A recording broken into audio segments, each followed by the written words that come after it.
Current and resistance सर्वे का 27 chapter है।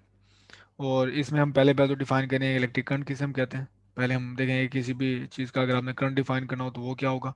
उसके बाद हम जाएंगे स्पेसिफिक करेंगे डेफिनेशन को इलेक्ट्रिक करंट की तरफ।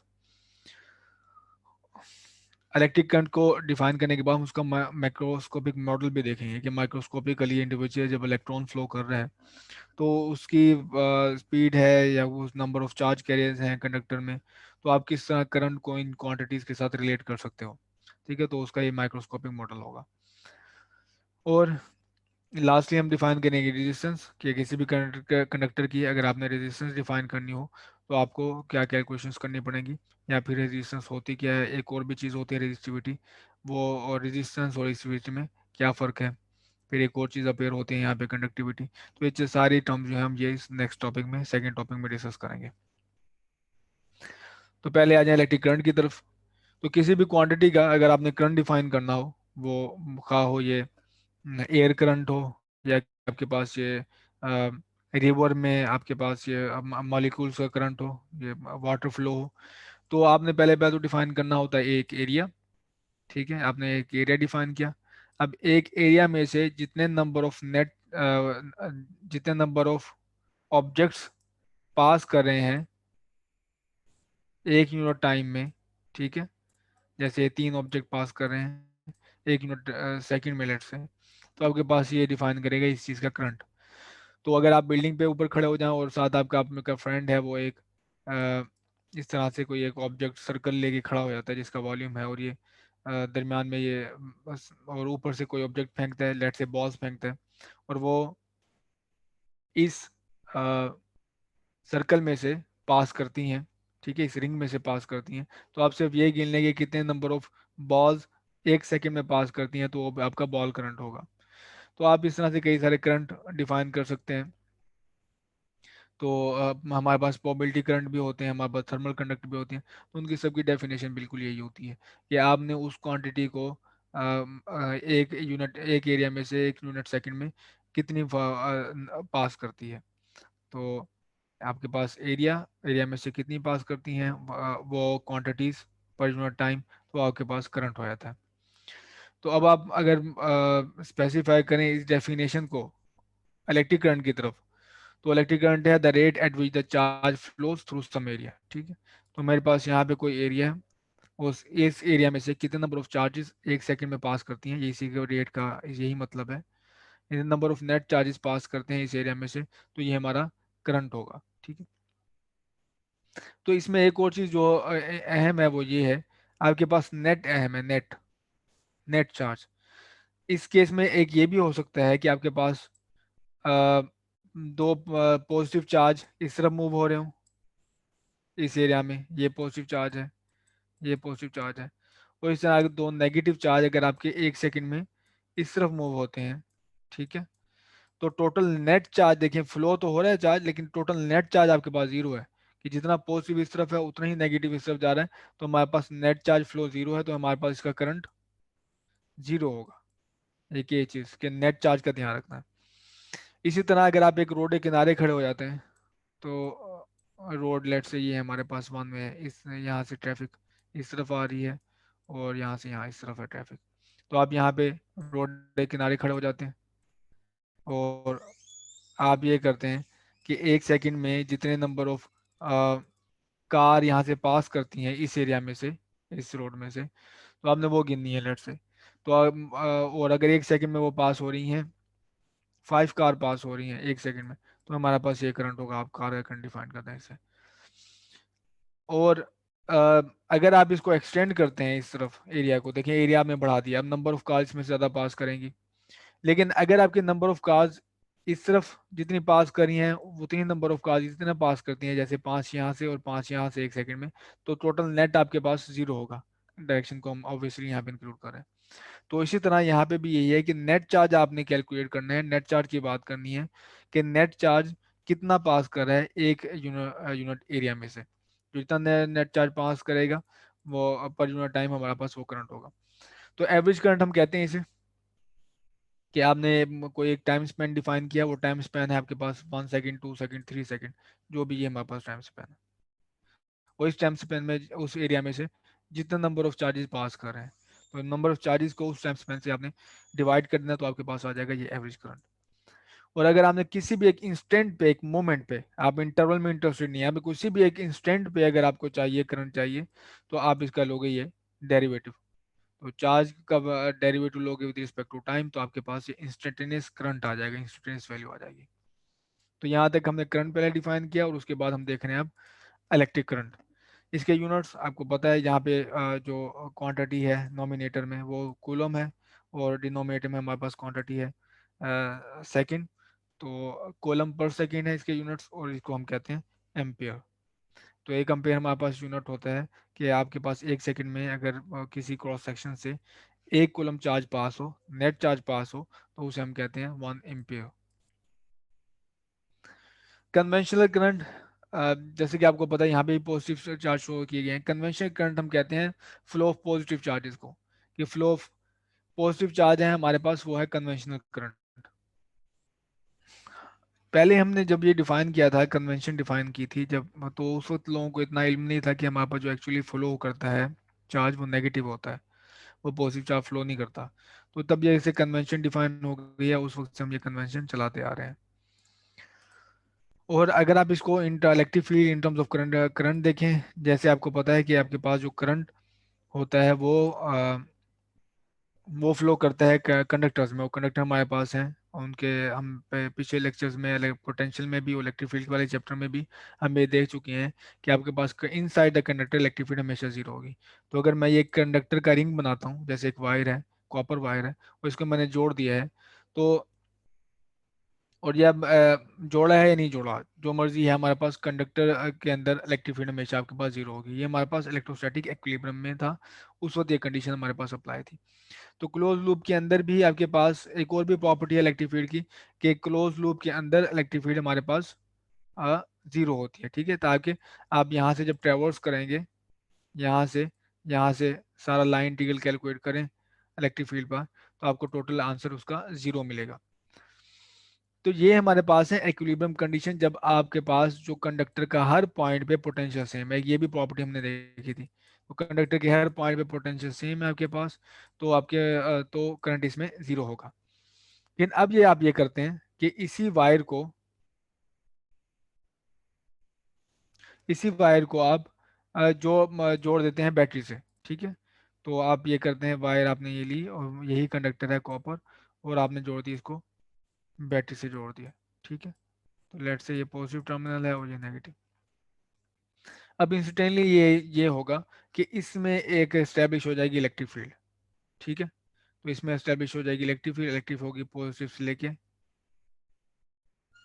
नेगेटिव की तरफ होगी। तो ये हमारे पास है इलेक्ट्रिक फील्ड पॉजिटिव से नेगेटिव की तरफ। और जब आपको पता है कि इलेक्ट्रिक फील्ड के अंदर किसी चार्ज को रखो, तो वो उसके ऊपर एक फोर्स एग्जिस्ट हो करते हैं जो कूलम फोर्स है।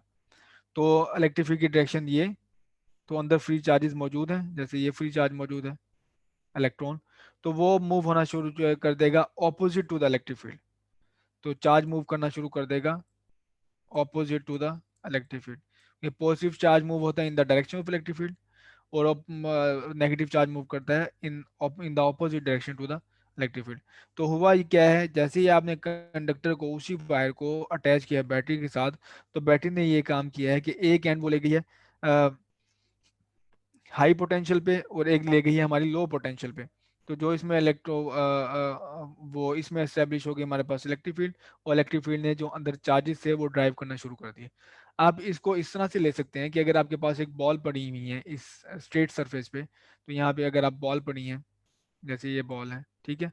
और अगर आपके पास इस जो वुड पीस के, या इसमें कोई भी ये सरफेस है, इस सरफेस के दोनों एंड अगर सेम हाइट पे हैं, तो आपके पास ये बॉल्स मूव नहीं होंगी। लेकिन जैसे ही आप इस बॉल के एक एंड को ऊपर ले जाते हैं और एक नीचे रह जाता है, तो इसके ऊपर जो बॉल्स होंगी वो फ्लो करना शुरू कर मूव करना शुरू कर देंगी, ठीक है। तो ये बॉल्स नीचे की तरफ यहाँ पे मूव करना शुरू कर देंगी, मूव करना शुरू कर ये मूव करना। तो इसमें भी बिल्कुल इसी तरह हो रहा है। ये पहले आपके पास ये वाला ये केस था कि कंडक्टर का हर पॉइंट का पोटेंशियल सेम था, तो आपके पास ये इक्वल आप कह सकते हैं कि ग्रेविटेशनल में ये इक्वल हाइट है। और अगर आप इसको, इस केस में पोटेंशियल आपने इसका एक एंड जो था वो हाई वोल्ट पे ले गए आप, और दूसरे आपके ले गए लो पोटेंशियल पे, तो ये आपके पास करंट वो ड्राइव करना शुरू कर देगा। तो ये एक मॉडल है जो माइक्रोस्कोप तो नहीं है, लेकिन आपको थोड़ा सा इंसाइट बताता है कि असल में करंट क्या है और चार्जेस कैसे मूव करते हैं। तो जो हमारे पास जो चार्जेस हैं वो हमेशा मूव करते हैं, मूव करते हैं इलेक्ट्रॉन्स, लेकिन कन्वेंशन करंट लेते हैं हम फ्लो ऑफ पॉजिटिव चार्ज को। ये कन्वीनियंस है, कन्वेंशन बताई हुई हमने। पहली प्रॉब्लम है हमारे पास, और प्रॉब्लम ये है, in a particular cathode ray tube the measured beam current is 30 micro ampere, how many electrons strike the tube screen every 4 second. तो हमारे पास कोई एरिया है, क्रॉस सेक्शन एरिया, उस क्रॉस सेक्शन में से जितने नंबर ऑफ चार्जेस पास करें वो हमने गिनने हैं। जो चीज़ें गिवन है हमारे पास वो करंट गिवन है, हमें टाइम गिवन है, ठीक है। तो ये एवरेज करंट की हम डेफिनेशन देख चुके हैं कि जब आपके पास टाइम इंटरवल गिवन हो, आपको एक इंस्टेंट पे ना कहा जाए कि करंट क्या है फाइन, तो आप ये डेफिनेशन आप अप्लाई कर सकते हो, I is equal to delta Q over delta T. तो ये डेफिनेशन यूज करके हम बता पाएंगे कि how many electron strike the tube screen. तो जब आपके पास करंट गिवन है, टाइम गिवन है, तो आप टोटल चार्ज गिन लोगे कि टोटल चार्ज क्या है, तो वो कर लेते हैं। तो टोटल चार्ज हमारे पास है ये delta Q is equal to I delta T. तो आई की आप वैल्यू पुट करो यहाँ पे, टी की वैल्यू पुट करो आप, तो आपके पास मिल जाएगा टोटल चार्ज, ठीक है। टोटल चार्ज जब यहाँ से आपके पास आ गया, और जब आपने टोटल नंबर ऑफ इलेक्ट्रॉन्स कितने पास कर रहे हैं वो गिनना है, तो total charge is equal to number of electrons, ठीक है। Total charge is equal to N into E. तो आपने एन नंबर फाइंड करना है, ई को इस तरफ ले जाए नोमिनेटर में, वो डिवाइड हो जाएगा, तो delta Q divide by E. आप इसे टोटल चार्ज को डिवाइड करोगे नंबर ऑफ एक इलेक्ट्रॉन के चार्ज से, तो आपके पास ये आएगा 7.5 multiply 10 to the power 15 numbers, ठीक है। इतने नंबर ऑफ इलेक्ट्रॉन्स एक सेकेंड में पास हो रहे हैं जब आपके पास करंट हो 30 माइक्रो एम्पेयर। तो इस प्रॉब्लम में आपने देखा कि आपके पास अगर आपके पास करंट गिवन हो और वो टाइम इंटरवल गिवन हो, आप तो आप चार्ज फाइंड कर सकते हैं, ना सिर्फ चार्ज फाइंड कर सकते हैं, बल्कि वो टोटल चार्ज कितने नंबर ऑफ इलेक्ट्रॉन से बना है आप ये भी बता सकते हैं। फोर्थ प्रॉब्लम है हमारे पास, a small sphere that carries a charge Q is wheeled in a circle at the end of an insulating string. तो हमारे पास एक स्मॉल स्फेयर है जिसको चार्ज कैरी है क्यू, ठीक है, is weld in a circle at the end of the insulating string, ठीक है। तो हमने ये किया है कि हमारे पास एक था सर्फ स्मॉल सरफेस है, इसको अटैच किया एक स्ट्रिंग के साथ, और इसको हमने घुमाना शुरू कर दिया, ठीक है, स्ट्रिंग के साथ घुमाना शुरू कर दिया। तो एंगुलर फ्रीक्वेंसी है इसकी रोटेशन की वो ओमेगा है, तो एंगुलर फ्रीक्वेंसी है इसकी ओमेगा, इसके ऊपर चार्ज क्यू है, और इसको हमने ओमेगा से इसको एंगुलर फ्रीक्वेंसी देना शुरू कर दिया। What average current does this rotation charge represent. तो आप को अगर इसका एवरेज करंट डिफाइन करना हो तो आप कैसे करेंगे, ठीक है। तो अगेन मैं बता दूं, हमारे पास एक कंडक्टिंग स्मॉल स्फीयर है जो कैरी करता है क्यू चार्ज को, हमने इसको इस तरह घुमाना शुरू कर दिया एक स्ट्रिंग से बांध के इस ओमेगा फ्रीक्वेंसी से। तो हमसे ये पूछा गया है कि इसका करंट क्या होगा अगर आपके पास जो है what average current does this rotating charge represent. तो चार्ज हमारे पास होता है, करंट डिफाइन होता है हमारे पास चार्ज डिवाइड बाय वही टाइम इंटरवल जिसमें वो मूव हो रहा है, और हम ले लेना है एक इंटरवल, और इंटरवल हमारे पास है 2 pi over omega, T is equal to 2 pi omega. ये हमारे पास एंगुलर डिस्टेंस है, और ये हमारे पास है एंगुलर वेलोसिटी। एंगुलर डिस्टेंस को डिवाइड करो एंगुलर वेलोसिटी, तो आपके पास टाइम आएगा। तो टाइम की जगह पे ये वैल्यू पुट कर दें, ठीक है। तो ये बन जाएगा I equals to Q divide by 2 pi divide by omega. तो ये रहा ओमेगा, ओमेगा डिवीजन के अंदर डिवीजन है तो ये ऊपर चला जाएगा, तो आपके पास ये रहा करंट। तो हमसे कोई वैल्यू नहीं गिवन, वैल्यू नहीं दी थी, तो हमसे सिर्फ सिंबॉलिक क्वेश्चन पूछा गया था, तो हमने उसका सिंबॉलिक आंसर दिया। प्रॉब्लम नंबर 5 है, और प्रॉब्लम नंबर 5 में हमें पूछा कहा गया है the quantity of charge Q in coulombs that has pass through a surface of area 2 centimetre square. ठीक है, सरफेस एरिया गिवन है, varies with time according to the equation. तो चार्ज वेरी करता है अकॉर्डिंग टू द टाइम, वो हमारे पास charge as the function of time given है ये। Q is equal to 4t cube plus 5t plus 6, where t is seconds. What is the instantaneous current through the surface at t is equal to 1 second? What is the value of the current density? ठीक है, current density तो हमने अभी नहीं पढ़ी, लेकिन पहले दो जो चीज़ें हैं वो हमने पढ़ी हुई हैं, वो हम डिस्कस कर लेते हैं। तो ये एक्सप्रेशन हमारे पास आ गया, और आपको पता है कि जब आपको इंस्टेंटेनियस करंट फाइंड करना हो तो आप इसका डिफरेंशियल लेते हो, इसका डेरिवेटिव लेते हो। तो आप इसका डेरिवेटिव लोगे, इसके ऊपर पावर रूल लगेगा, तो ये पावर रूल इस पर अप्लाई होगा।